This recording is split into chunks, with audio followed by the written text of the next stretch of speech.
lacking nothing, laying down in green pastures, walking along quiet waters, allowing yourself to be refreshed. What is not to love about this, right? No arguments here. These are actually my personal rewrites of the first two verses in Psalm 23. This beautiful passage is used a lot at funerals, so most of us have heard it at some point in our lives. This verse was really written like this: "The Lord is my shepherd, I shall not want. I lack nothing. He makes me lie down in green pastures."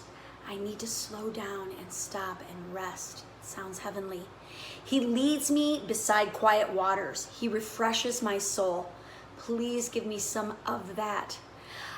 I've come to love this verse because in some of my darkest times, it has brought to me exactly what was needed on a deep spiritual level: security, strength, refreshment, peace, and hope.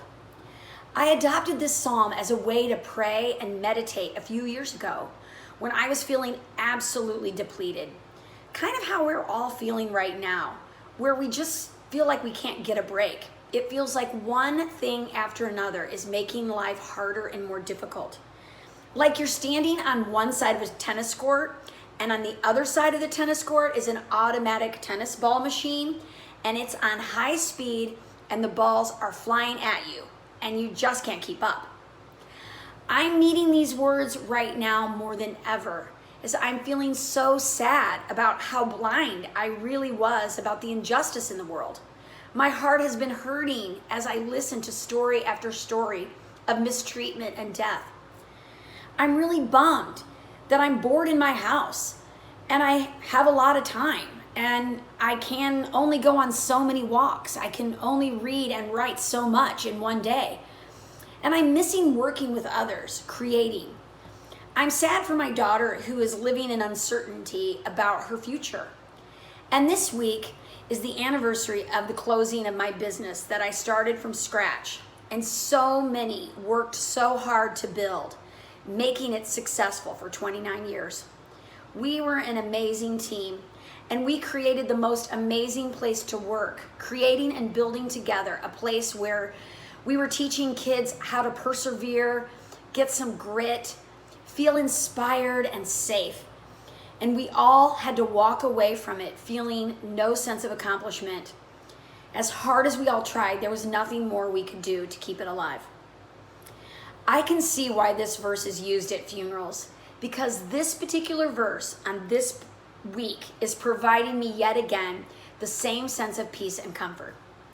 I'm mourning the loss of my coworkers so much because it is only when I'm talking and working with others that I can go deeper and create things that are so much better.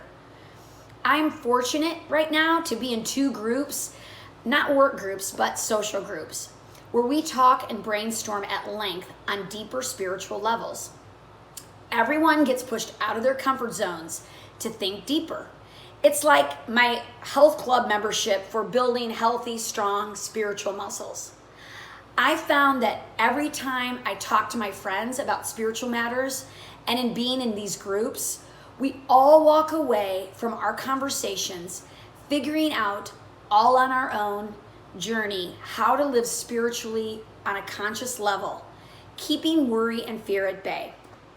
So today, I'm introducing my 7th spiritual practice, talking to others about spiritual matters, so you can grow some strong spiritual muscles. In talking to others while remaining open-minded, you can grow your own thinking and realization about what it really means to lay down in green pastures and feel refreshed by quiet waters. The verse Psalm 23 ends like this: "Surely goodness and love will follow me all the days of my life, and I shall dwell in the house of the Lord forever." Well, I spent some time researching this verse and reworking it to be relatable for me. So here's my rewrite. And I ask you, who doesn't want to live a life where goodness and love follows you for the rest of your life and you get to live in complete joy and happiness forever? So that's it for this Worry-Free Wednesday. I know we have always been taught to not talk about religion or spiritual matters because it's going to cause problems or it's a private family matter. But I'm suggesting you should definitely consider talking about your spiritual life with friends and family you trust, because that is the only way to grow your thinking.